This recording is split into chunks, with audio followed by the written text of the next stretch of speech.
When I pulled into my driveway and saw a future site of Pine Lake HOA Beach Pavilion, sign staked dead center on my front lawn, wedged into the patch of zoysia grass I'd spent 3 weekends nursing back to life, I knew something had gone very, very wrong.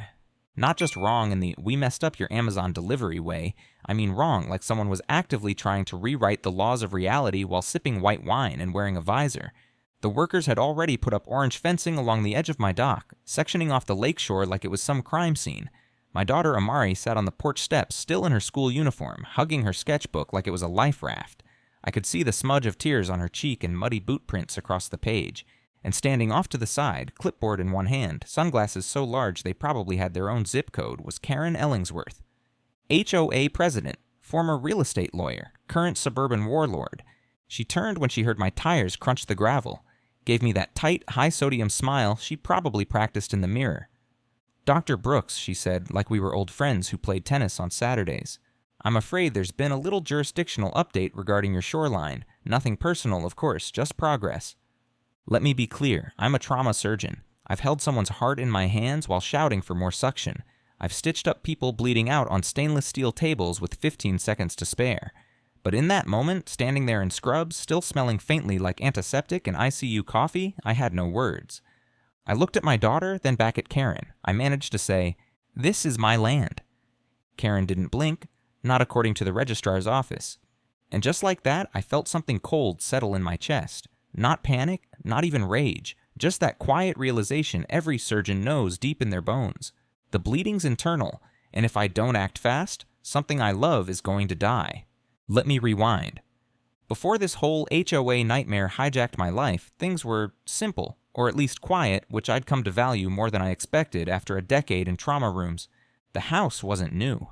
Hell, some of the plumbing still sighed like a smoker going upstairs. But it was ours. My grandfather built it back in the 50s with his own hands, hauling in wood from a nearby mill and shaping each beam like it was part of a cathedral. And when he passed, he left it to me, not because I was his favorite, though he did say I was the only one with sense, but because he knew I'd understand what it meant. This wasn't a lake house, it was a legacy. Every Saturday, my wife Jenna would tend the little orchard she started on the south lawn, peach trees mostly. Amari would sit on the dock with her colored pencils, drawing the birds and the boats and the way the water caught the light. That dock was her sanctuary. She told me once, "It's where the noise stops, Daddy," and I knew exactly what she meant. The best part? We weren't part of the HOA. Granddad made sure of that.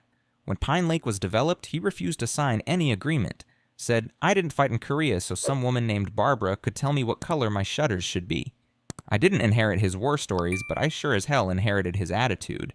So when we moved in last year, I checked, triple-checked, county records, survey maps, even the original deed.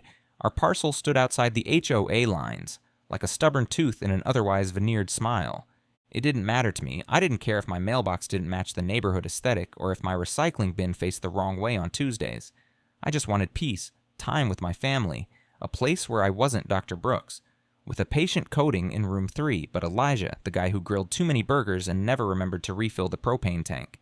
Then Karen Ellingsworth introduced herself with a pie and a smile sharp enough to shave stone.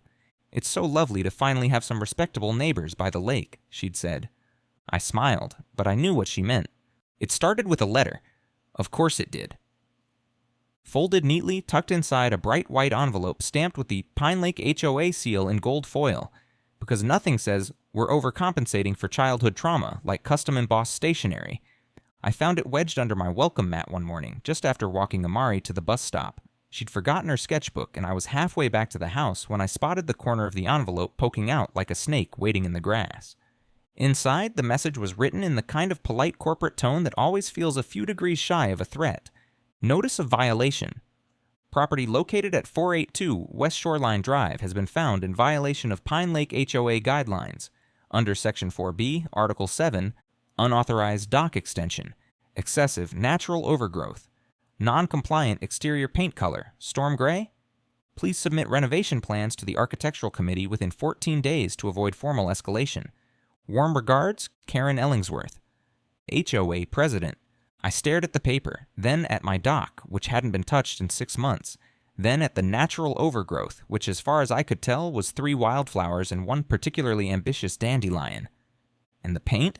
Storm gray was literally the color the house had been since 1972. There was an entire photo album inside labeled Lake House Gray Era, with pictures of me as a toddler eating popsicles on that porch. At first, I figured it was just a mistake. Wrong address. Maybe Karen's printer sneezed and spat out random violations like a malfunctioning Terminator. So I emailed her. Politely. Professionally. Hi Karen, I believe there's been a mix-up. We're not part of the HOA, so I don't think this notice applies to our property. Let me know if I can clarify anything. Best, Elijah Brooks. Her response came exactly 12 minutes later. Hello, Dr. Brooks, I'm afraid you may be misinformed. According to our most recent jurisdictional updates filed with the county registrar, your property was incorporated into Pine Lake HOA during the 2008 Lakeside rezoning effort. Kindly refer to the attached documentation and submit your renovation plans accordingly. Warmly, Karen Ellingsworth. I clicked the attachment. It was a scan, blurry and off-center, of what looked like a zoning map with a highlight scrawled across the lakefront like a drunken highlighter had gone joyriding. In the lower corner, there it was. My lot number suddenly boxed in bright yellow and labeled PLHOA. I felt my stomach drop. I knew that map. I had the original version filed away in a fireproof box with my grandfather's will and Amari's birth certificate. It didn't have that highlight, and it sure as hell didn't include my property in any HOA. I called the registrar's office. A tired-sounding woman named Pam confirmed that yes, the system showed our parcel listed under Pine Lake HOA. It's been that way for years, she said, as if that settled anything. But that can't be right, I told her. This house has never been under HOA jurisdiction. I have the deed. It was left to me without any attachments. There was a pause on the other end. Sir, if you have a dispute, you'll need to take it up with the HOA board directly. We only reflect what's on file. I hung up, heart pounding in that slow, surgical rhythm I'd learned to respect. Something was wrong here. Not a clerical error. Not a misunderstanding. This was the kind of thing that didn't happen by accident. That night, I sat on the porch with Jenna, reading and rereading the letter under the dim porch light while she sipped chamomile and frowned. She's testing you, Jenna said, calm but firm. Pushing to see if you'll push back. I looked out at the lake, at the dock Amari had claimed as her drawing kingdom, at the quiet curve of shoreline where my grandfather taught me to cast a line. She picked the wrong doctor, I muttered. And as if summoned by the threat, the next day Karen herself appeared on our lawn, clipboard in hand, smile razor sharp, like a shark at a Tupperware party. Karen didn't knock. She just walked right up onto my lawn like it had her name engraved on the blades of grass. Jenna was trimming back the herb garden by the porch when she noticed her. I stepped outside the moment I heard that falsely sweet voice drift through the open window. Hi there, just doing our regular HOA walkthrough. Thought I'd stop by and say hello. She was dressed like she'd stepped out of a golf club catalog. White slacks, pastel cardigan, oversized sunglasses even though it was cloudy. Clipboard clutched to her chest like it held the nuclear launch codes. I stayed polite. For now. Karen, we've already discussed this. My property isn't under HOA jurisdiction. She tilted her head. I understand that's what you believe, Dr. Brooks, but legally it's a bit more nuanced. She handed me a folded sheet of paper. Another notice. This time, it wasn't just about paint or docks. Immediate action required. Community amenities. Construction commencing. Pine Lake HOA will begin construction of a community access beach pavilion along the south shoreline beginning next week. Please remove any personal property from the vicinity to avoid interference with scheduled development. I read it twice before I looked up. You're planning to build on my land? Karen smiled. It's not just your land anymore, Elijah. The board voted. It's going to be such a lovely amenity. Think of the children. I thought of my child, Amari, the one whose sketchbook still had mud tracks from the last time Karen's landscapers trespassed without asking. You don't have the right, I said, voice low. You don't own this shoreline. Karen's smile didn't waver. Well, someone seems to think we do. She gestured vaguely toward the registrar's map like it was carved into the 10 Commandments. Then she added, almost as an afterthought, Oh, and your peach trees out back, they're technically within the buffer zone for shoreline landscaping. The HOA grounds crew may need to trim a few for safety purposes. Just a heads up. Jenna inhaled sharply beside me. Don't come near our orchard, I said. Karen made a note on her clipboard. Noted, she said brightly, though I'm afraid the landscaping contractor has already been scheduled. These things move quickly, you know. The next morning, 2 men in neon vests showed up unannounced with chainsaws. I stopped them before they touched a single branch, but they left tire ruts across our garden beds and knocked over Amari's ceramic bird bath. the one she painted herself last Christmas. And I reported it to the police. They said it was a civil matter. Just a misunderstanding, the officer said, shrugging while writing in his little pad. Probably best to work it out with the HOA directly. That night, I came home late from the hospital, 12 hours on my feet, 3 gunshot victims, 1 cardiac arrest, and found a white envelope taped to our mailbox. No postage, just my name, written in neat blue ink. Inside was a printed flyer, Community Unity Meeting. Concerned neighbors of Pine Lake. Topic: Resolving non-conforming properties and ensuring equal contribution. Guest speaker, Karen Ellingsworth. At the bottom, in smaller print, it's time we all did our part to keep Pine Lake beautiful, safe, and aligned. The word aligned hit harder than I expected. Jenna found me pacing the kitchen an hour later, holding the flyer like it was radioactive. They're not just targeting the house, I said. They're targeting us. The next few weeks confirmed it. Amari came home crying after school because kids had started calling her squatter girl. One boy told her daddy was going to jail for stealing a dock. When Jenna called the school, the vice principal downplayed it. Kids exaggerate, he said. When we pushed harder, we found out the vice principal's wife was Karen's sister. Then came the trash. Twice a week, we woke up to HOA notices on our porch about failure to secure garbage bins or unauthorized compost activity. Once, they cited us for a misaligned mailbox flag. Then came the dead fish. Left on our welcome mat, wrapped in HOA stationery. The sheriff said we had no cameras, no proof. I could see the doubt on his face, not disbelief, just that tired, small-town neutrality. No one wanted to poke the HOA beehive. And through it all, Karen smiled. At every HOA meeting, at every jog around the block, at every fake-friendly wave from the end of the cul-de-sac. That's when I knew. This wasn't some misunderstanding. This wasn't about rules or lawn height or shoreline management. This was war, and Karen Ellingsworth had just made it personal. I didn't go nuclear right away. That's not how I'm wired. You don't survive in trauma surgery by reacting to the first sign of bleeding. You observe, stabilize, evaluate, find the source, then act. Calm, precise, no wasted motion. So that's what I did. I tried being reasonable, civil, professional, as Karen liked to say in her passive-aggressive emails. First, I gathered every document I had, my grandfather's deed, the original parcel map, the signed affidavit from 1993 explicitly declining HOA inclusion. I highlighted, annotated, even included a little note at the bottom. In handwriting I hoped came off as firm but friendly. Please see attached documents confirming our non-participation in Pine Lake HOA. We hope this clears up any miscommunication and allows us to move forward respectfully. I sent it certified mail to the HOA office. Karen signed for it herself. 3 days later, I got a reply. Not from Karen. From a firm called Whitbridge Community Counsel, LLC, an HOA specialized law group known for compliance enforcement. Their letterhead was all caps and intimidation. Dr. Brooks. Our client, Pine Lake HOA, has requested that we begin proceedings related to non-compliance and obstruction of community development initiatives. You are hereby advised to submit to a jurisdictional compliance review within 14 days. Failure to cooperate may result in liens, civil penalties, or legal injunctions. Respectfully, Daniel Kemp, Esquire. Jenna read it over my shoulder. They're trying to scare you. They're doing a damn good job, I muttered. Next step, I tried to go above Karen. Contacted the county land registrar's office again, hoping to find someone more helpful than Pam from wherever. This time, I got a young guy named Travis who actually sounded like he gave a damn, at first. Yeah, I'm seeing your parcel listed under Pine Lake jurisdiction, he said, clicking away in the background. Updated. Wow, that's recent. Looks like 6 months ago. That's odd. Can you check the prior record? I asked. It's a long pause, more typing. Sorry, we don't have that version on file anymore. Our system purges archived overlays unless someone manually flags them for retention. You mean someone could just, replace a parcel boundary and no one would know? He hesitated. In theory, no. In practice, it depends who has access. That's when the static hit me. That mental blankness you feel when you realize the system you trusted has a leak and someone else is holding the wrench. Can I file a complaint? I asked. You can, but unless you have evidence of fraud, it'll just go into the review queue. How long is the queue? Months, maybe longer. Budget cuts. Of course, so I reached out to a lawyer, referral from one of my old med school colleagues. She reviewed everything and was sympathetic, but not optimistic. You've got a strong moral case, she said, flipping through my stack of printed maps and HOA notices, But legally, you're boxed in until we can prove manipulation.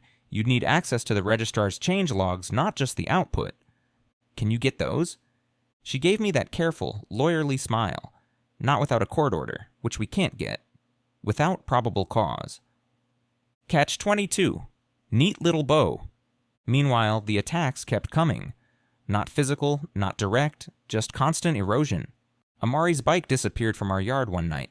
I found it dumped in the woods 2 blocks away, bent and half submerged in a muddy ditch. Jenna's herb garden was mysteriously weed-whacked by a lawn crew that didn't even service our address.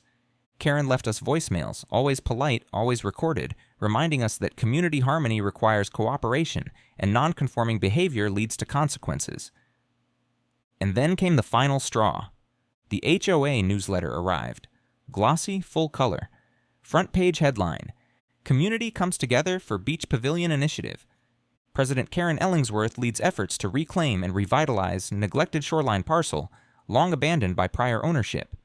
They included a photo of my dock, blurred slightly but unmistakable.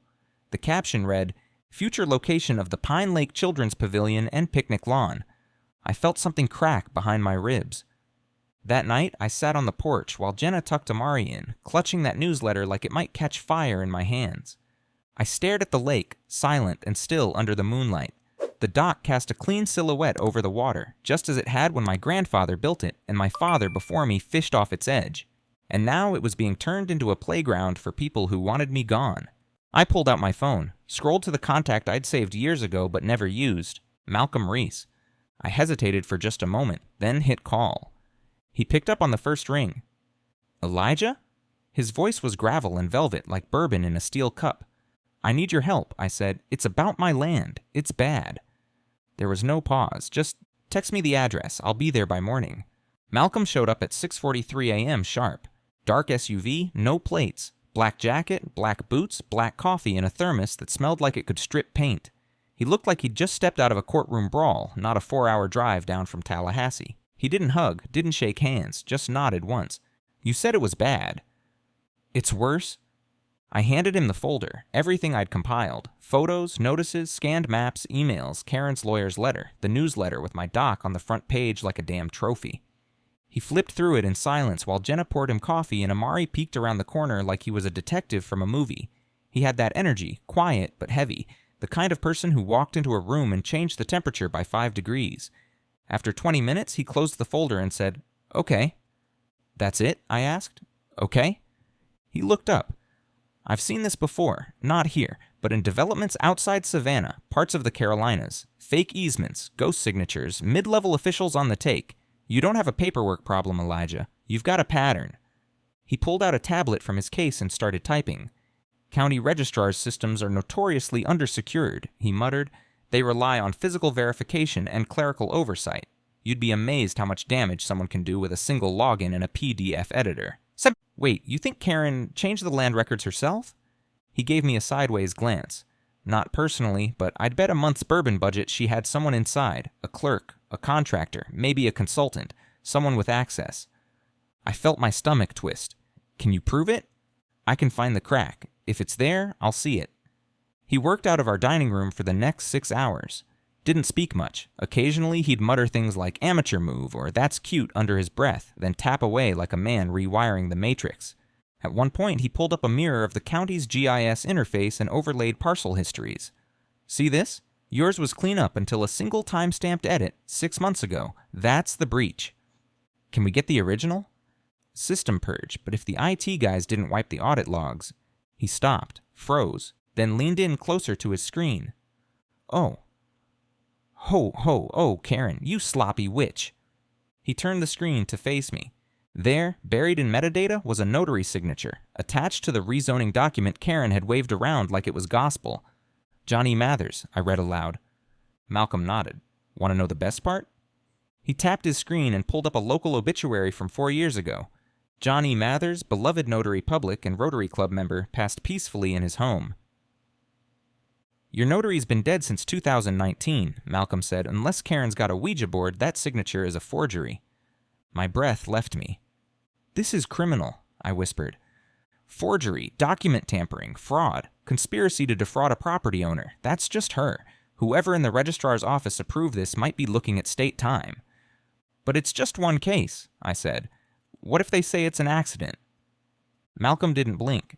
Then we make it not just one case. He dug deeper. 3 hours later, he had names. Properties, coordinates, old scans.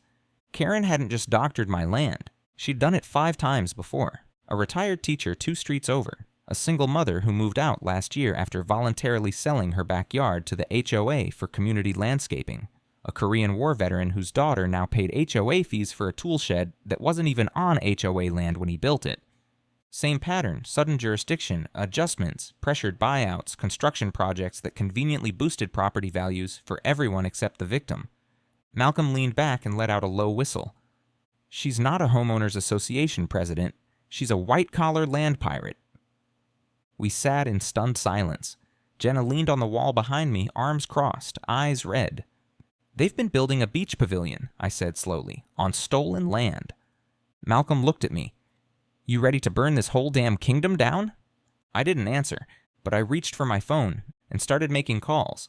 Malcolm's plan was simple in the way loaded traps are simple, clean on the outside, lethal underneath. You don't beat people like Karen in a shouting match, he said, pacing my porch like it was a war room. You corner them with evidence, take away their exits, and let them self-destruct trying to escape. It was exactly the kind of plan that made me nervous, and exactly the kind I knew would work. We started by building a war chest. Malcolm compiled a master file, a digital kill shot of everything we'd uncovered.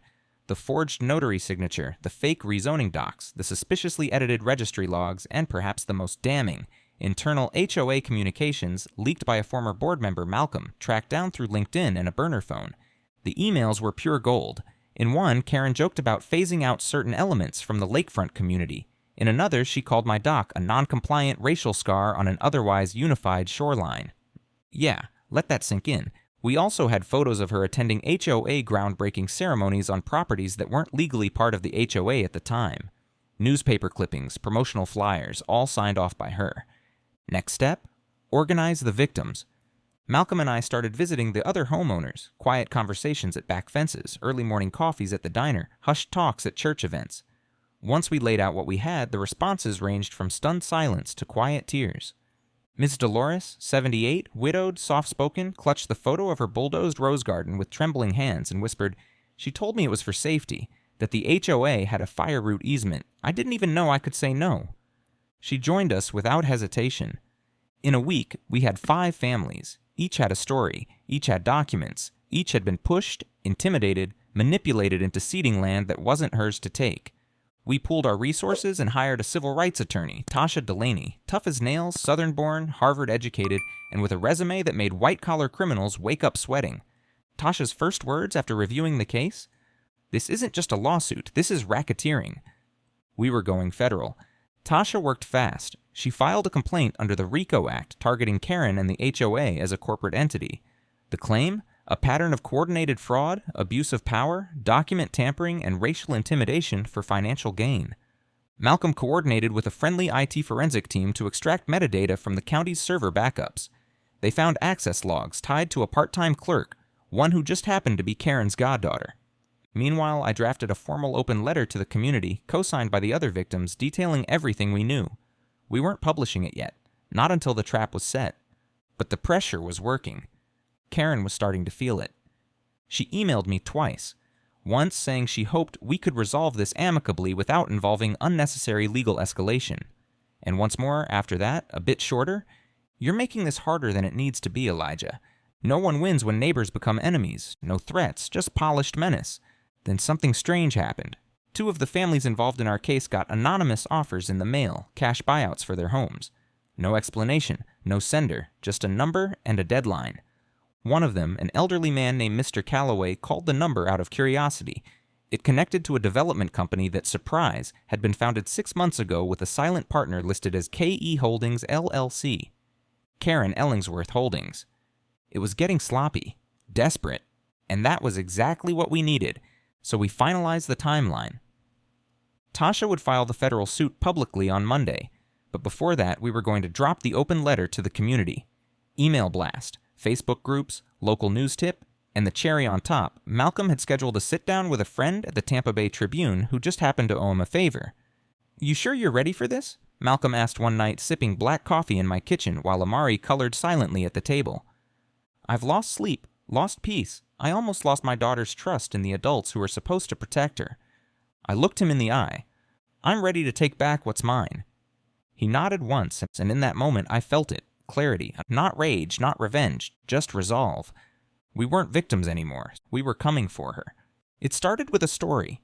Monday morning, 7:02 a.m., right as the neighborhood moms were finishing their first cups of Keurig coffee and the dads were pulling out of their garages in spotless SUVs, an email lit up inboxes across Pine Lake like a flare in the night.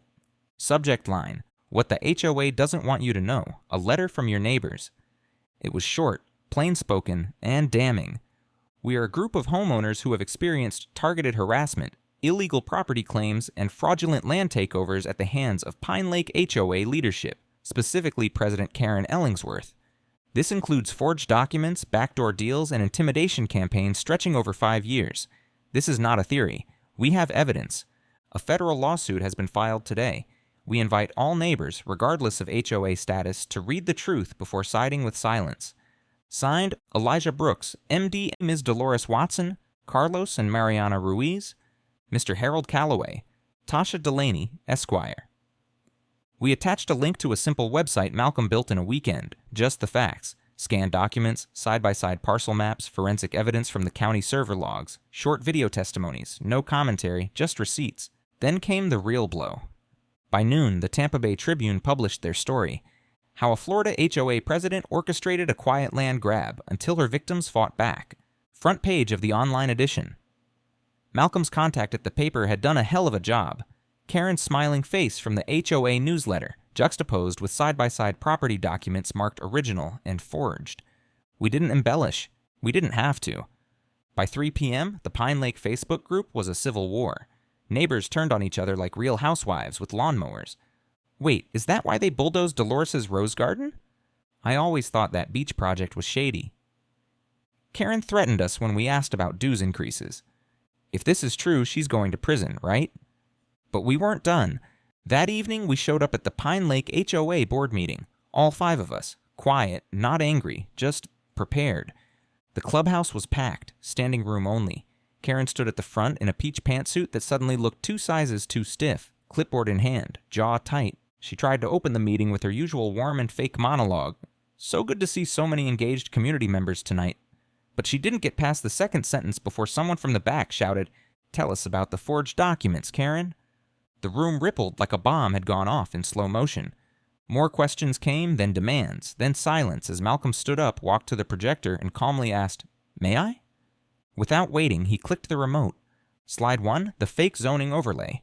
Slide 2, the original deed, mine. Slide 3, the obituary for John E. Mathers, the dead notary whose signature had somehow blessed 5 updated parcels. Slide 4, a leaked email with Karen's words in black and white. "We need to consolidate the lakeside properties. Non-conforming owners disrupt the brand." She froze. For a second, I thought she'd faint. But Karen was a pro. Instead, she went on offense. "These are lies," she snapped, "fabricated by disgruntled residents who don't understand community stewardship. Wrong move, because Tasha, cool as ice, stood up next to me and held up the stamped court filing. "Karen Ellingsworth," she said, "you are the named defendant in a federal racketeering case. This document has been entered into public record as of 11:04 this morning. You're welcome to defend yourself. In fact, I encourage it." Gasps. Dead silence. Then a single clap from Ms. Dolores in the front row. The rest followed. The room erupted, not in chaos but in clarity. People saw her now, not as the woman who hosted wine tastings and coordinated 4th of July potlucks, but as a thief in pearls. Karen stormed out 5 minutes later.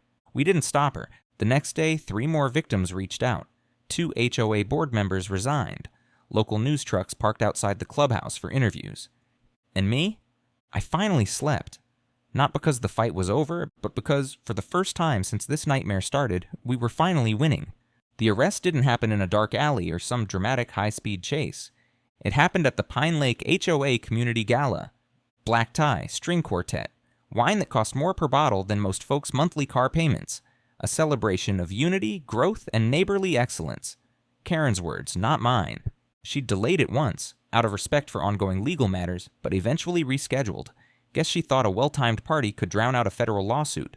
That, or she genuinely believed she was bulletproof. Either way, she picked the wrong night to celebrate.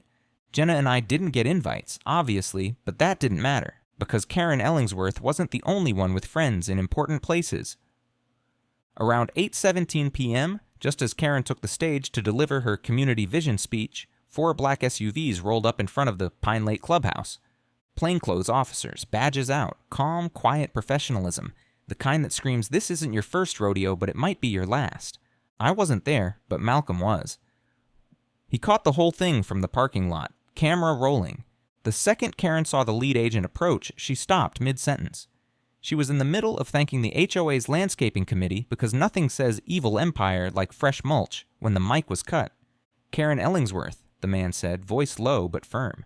"You're under arrest for conspiracy to commit fraud, forgery of public documents, unlawful seizure of private property, and violations of the RICO Act." The room froze. Someone dropped a glass. Karen tried to smile, that same brittle one she'd worn the day I met her when she stood on my lawn and told me my dock belonged to the community now. "This is a misunderstanding," she said, already stepping back. "My attorneys—" "We've already spoken to your attorneys," the officer said. "They'll meet you downtown." She was cuffed right there, between the shrimp tower and the silent auction table. Malcolm said the room stayed dead quiet for almost 30 seconds after they walked her out. Then the murmurs started. Then the questions. Then the fury. People wanted to know how long this had been going on, how much of their dues had funded her personal empire, whether the HOA was even legitimate anymore. Board members were cornered by their own neighbors. A few tried to slip out early. Most didn't make it to the parking lot before being asked, "What did you know, and when did you know it?" The footage went viral overnight. By sunrise, Number Karen Gate was trending locally. Channel 6 ran back-to-back coverage. Even one of the national networks picked it up as part of their HOA Horror Stories series. Within 72 hours, the entire HOA board resigned. The development firm linked to Karen's shell company dissolved. The county registrar's office announced a full internal audit, and 2 staff members were placed on administrative leave. 5 more lawsuits were filed by other residents who'd been too afraid to come forward before. And the judge on our case fast-tracked the RICO hearing. As for Karen, she didn't make bail. Turns out federal judges don't take kindly to organized fraud involving public records, racial targeting, and the attempted seizure of over $2 million in private property. Tasha, our attorney, said it best. She's not going to jail, she's going to prison. And me? I got my land back. Formally, publicly, legally. The registrar corrected the parcel boundaries. My dock was reinstated in county records, and the HOA had to pay damages, enough to rebuild what they tore up and then some. The peach orchard? Thriving again. The dock? Stronger than ever. And Amari? She took a copy of the Tribune front page to school for show and tell. "My daddy saved our house," she said, proudly holding up the newspaper, "and Karen went to jail for lying." Not bad for a 10-year-old. I framed that newspaper, hung it in the hallway, next to my grandfather's deed, a reminder that some fights are worth taking all the way to the mat, especially when they start in your own front yard. 6 months later, the lake is quiet again. Not eerily quiet like those tense early days when HOA trucks lurked on the edges of my driveway and Karen's clipboard army stalked the sidewalks. No, this is earned quiet, a peace that feels lived in, like a house finally settled on its foundation. The dock is back. Better, actually. Malcolm hooked me up with a local builder who used pressure-treated cypress and added a reinforced railing. Still the same shape my grandfather designed. Still the same view Amari loved to sketch before all this started. Jenna replanted the orchard. Peaches again, of course, but she added a row of blueberries just because. Says it's a hopeful fruit. Whatever that means. Personally, I think she just wanted something Amari could sneak without needing a ladder. Karen? She took a plea deal. 3 years minimum, federal prison, no more board seats, no more community initiatives. The judge barred her from holding any position of authority over public property for life. Funny how fast power disappears when you're no longer the one printing the rules. The new HOA board sent me a handwritten letter.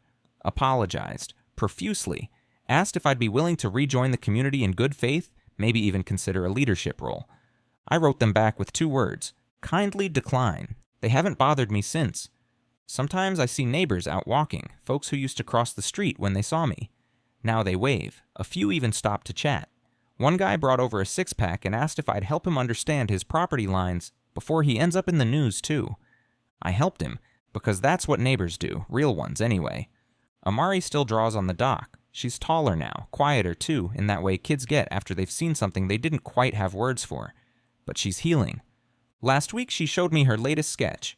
Our house, our trees, and 3 little figures standing on the dock together. She labeled them me, Mom, and Dad. Underneath she wrote, "Home means nobody takes it from you." I didn't say anything, just kissed the top of her head and stared out across the water, watching the light ripple on the surface. Justice doesn't always come easy. It doesn't come clean. But sometimes with enough fight, enough truth, and the right people in your corner, it comes. And when it does, you hold on to it, tight.